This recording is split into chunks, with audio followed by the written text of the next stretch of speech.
NBA players been keeping secrets, so let's start with Joel Embiid's murder. Growing up in Cameroon, all he ever wanted was to earn his people's respect. But his basketball skills were never enough. Even though he had dreams of going pro, one day he realized he needed to do something that no other athlete had the balls to do.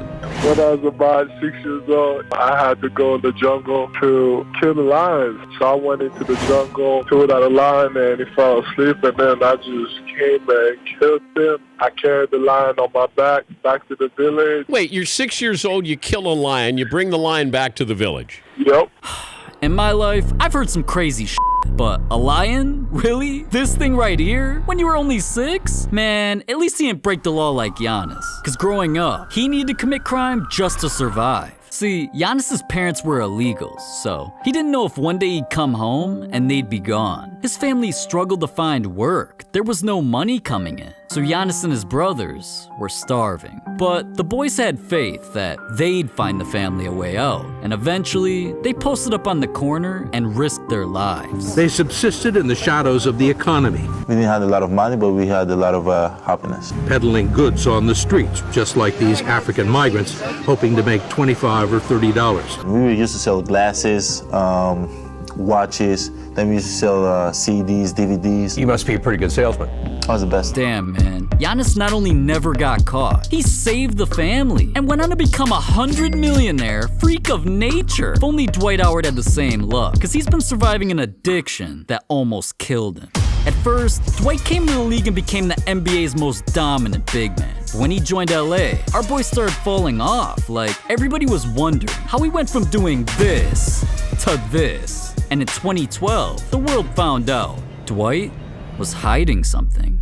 One day in the Lakers locker room, he went into a panic because his hands and feet were tingling so bad, he couldn't stop his legs from shaking. So he called up his nutritionist, and when she discovered his dangerous habit, even she was scared for his life. I just developed that sweet tooth. As I got older, it just kept going. I just started to love Skittles, and all I wanted was Skittles, Skittles, Skittles. You know, I couldn't stop. Then I fell in love with Honey Bun, and I would eat at least 4 or 5 of them a day, maybe more. Just heat them up and have some ice cold water with it. It was so good. My routine one season was McDonald's before every game. I would get 2 double cheeseburgers, a large fry, a small fry, a strawberry chocolate milkshake, and a large Coke. Yeah. Dwight was so addicted to junk food, he literally put a Skittles machine in his house. And not only that, dude was eating over 5,000 calories and 12 candy bars per day. But his nutritionist told him if he didn't stop, not only would his career be over, so would his life.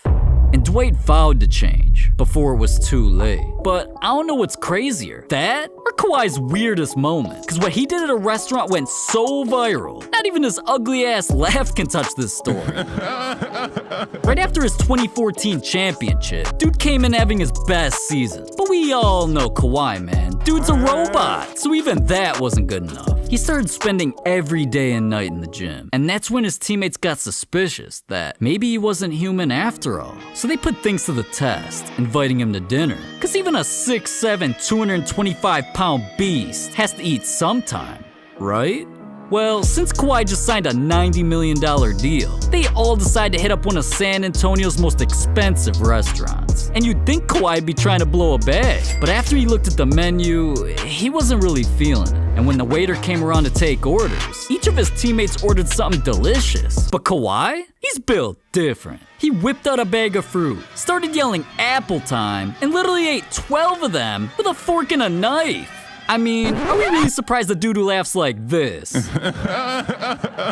does things like that? Well, at least Kawhi ain't like LeBron, living every day in fear. Cause after LeBron signed his Lakers contract, he instantly had a target on his back. See, in 2018, LeBron bought a mansion in one of LA's most exclusive areas. And copping a crib with a home gym, movie theater, a pool in the back, anybody would be hyped. But LeBron should have done his research, because what he didn't know was he was being watched by a maniac. See, living in Los Angeles comes with 2 things: celebrity neighbors and haters. And one day when LeBron turned on the news, he got scared for his life.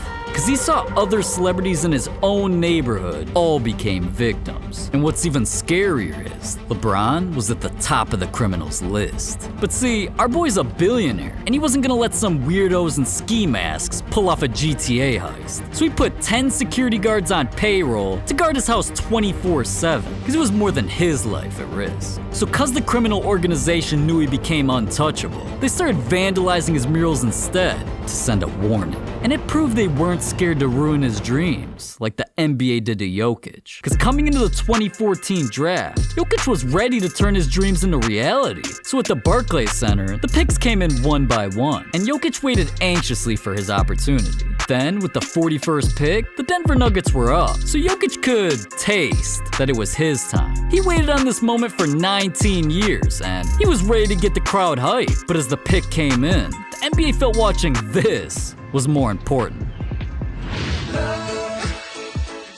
Two things you only dreamed would come together. Oh, that reminds me. Dude, what? A $20 delivery fee? That. But for real, if I was Jokic and the NBA did me that bogus, I'd be more pissed than the time an NBA player almost got an ass whooping from his own coach.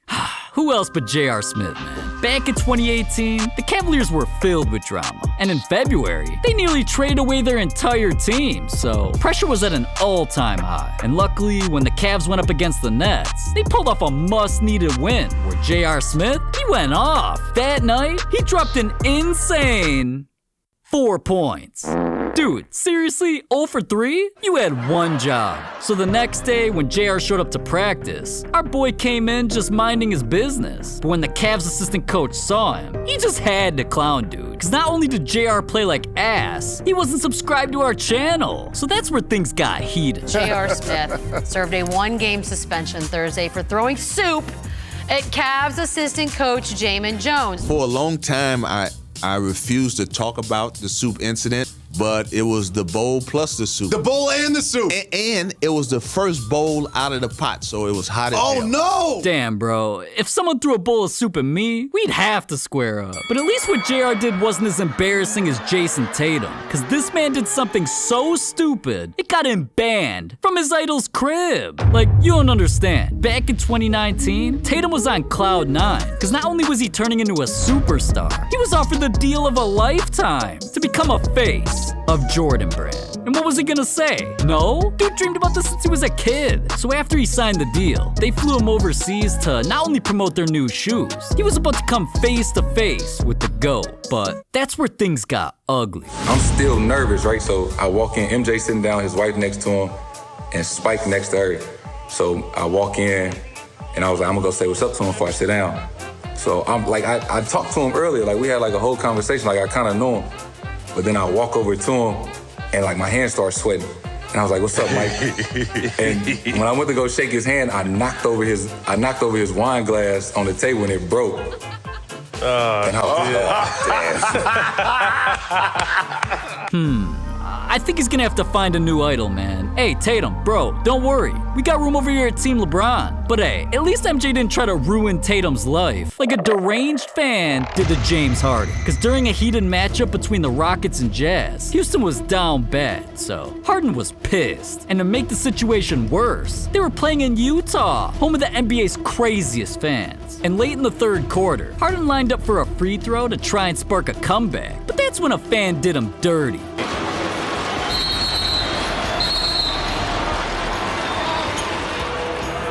Camera with a flash.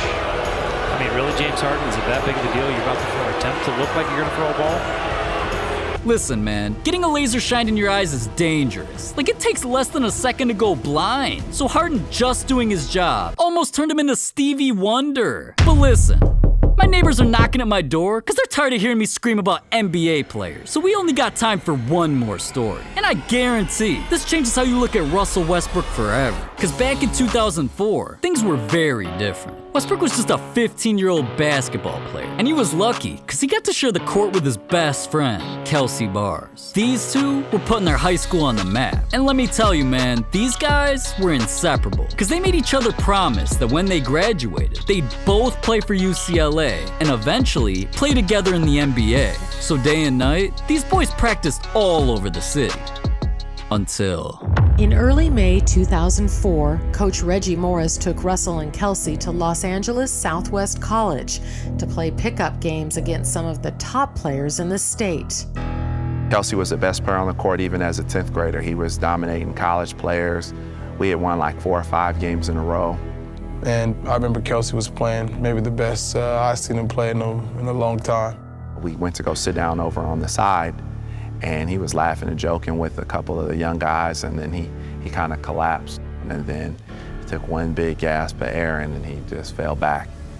When I got to the hospital, that's when his dad pulled me to the side and told me that he had passed. It turned out Kelsey had an unknown heart condition, and right in front of Westbrook, his heart stopped.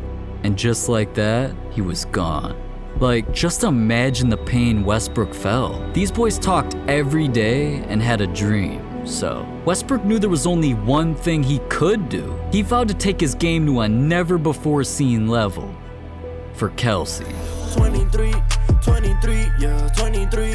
I got shooters and they with me and they never miss. Westbrook went from averaging 12 points a game to 25, so he got college offers from every big university. But he was only considering one scholarship, because he knew Kelsey was watching over him, so he already made his decision. And that's where Westbrook played alongside other future NBA players and turned himself into an icon. So in 2008, with the 4th pick in the 2008 NBA draft, the Seattle Supersonics select Russell Westbrook from UCLA. Westbrook not only accomplished their dream of making the NBA, he quickly became one of the league's top players, but he never forgot where he came from or who helped him get here. Because one of the hardest things you can go through is losing a friend. And for Westbrook, it's something he'll never get over. But now when you see him setting records or getting triple-doubles, just keep in mind, he ain't doing it for himself. Westbrook's trying to make his boy go down in history.